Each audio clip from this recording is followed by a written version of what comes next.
Assalamualaikum warahmatullahi wabarakatuh. Saya Sufyan Hakim dari Universitas Sulawesi Barat, peserta Latsar CPNS gelombang 5 angkatan 13 golongan 3. Pada kesempatan ini saya akan membawakan video podcast monolog mengenai salah satu topik dalam tema manajemen ASN, yaitu sistem merit. Bagaimana sebenarnya sistem merit itu? Mari simak penjelasan saya. Dalam pembahasan kali ini ada dua submateri, yaitu mengenai sistem merit itu sendiri dan penerapannya pada Kementerian Pendidikan, Kebudayaan, Riset, dan Teknologi. Apa sebenarnya sistem merit itu?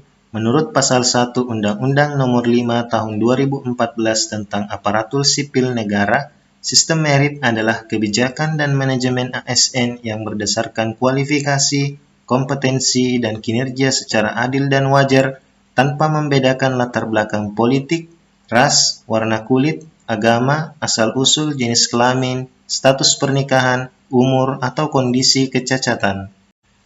Mengapa sistem merit itu penting? Di sini dikemukakan manfaat sistem merit bagi pemerintah. Ada 3. Yang pertama adalah sistem merit itu mendukung keberadaan penerapan prinsip akuntabel. Yang kedua, sistem merit mengarahkan sumber daya manusia untuk dapat mempertanggungjawabkan tugas dan fungsinya. Dan yang ketiga adalah instansi pemerintah mendapatkan pegawai yang tepat dan berintegritas untuk mencapai visi dan misinya.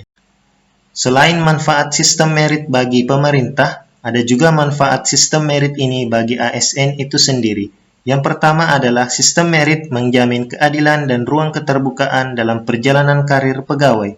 Dan yang kedua adalah setiap ASN akan memiliki kesempatan yang sama untuk meningkatkan kualitas diri. Pelaksanaan sistem merit secara umum ada 3 tahapan. Yang pertama adalah tahapan perencanaan, di mana merencanakan kebutuhan pegawai, lalu pegawai ASN terpilih melalui serangkaian proses tertentu, kemudian pegawai yang terpilih tersebut akan ditempatkan sesuai dengan perencanaan. Pelaksanaan sistem merit akan memberikan jaminan bagi ASN. Yang pertama adalah mengenai jaminan pangkat dan jabatan. Yang kedua adalah jaminan pengembangan karir. Yang ketiga adalah mutasi pegawai. Dan yang keempat adalah penilaian kinerja. Berikutnya bagian kedua, yaitu penerapan sistem merit pada Kementerian Pendidikan, Kebudayaan, Riset, dan Teknologi.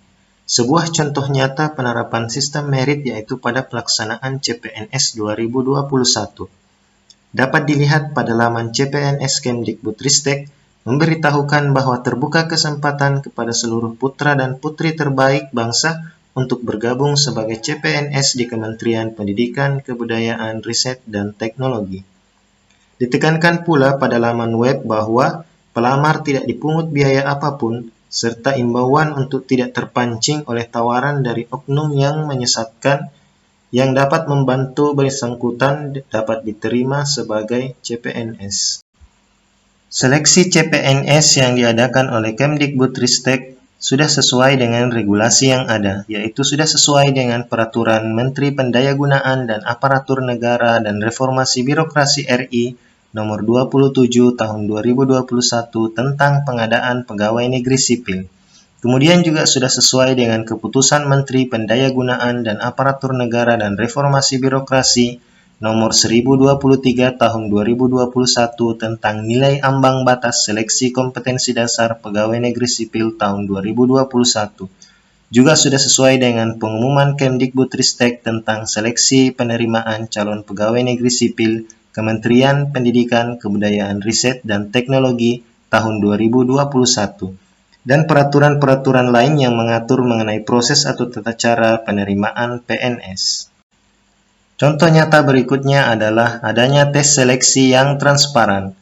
Hasil tes secara langsung dapat disaksikan oleh siapa saja serta terdokumentasikan dengan baik di kanal media daring, misalnya YouTube. Itulah tadi contoh dan bukti nyata bahwa Kemdikbudristek telah menerapkan sistem merit, terutama dalam perekrutan pegawai negeri sipil.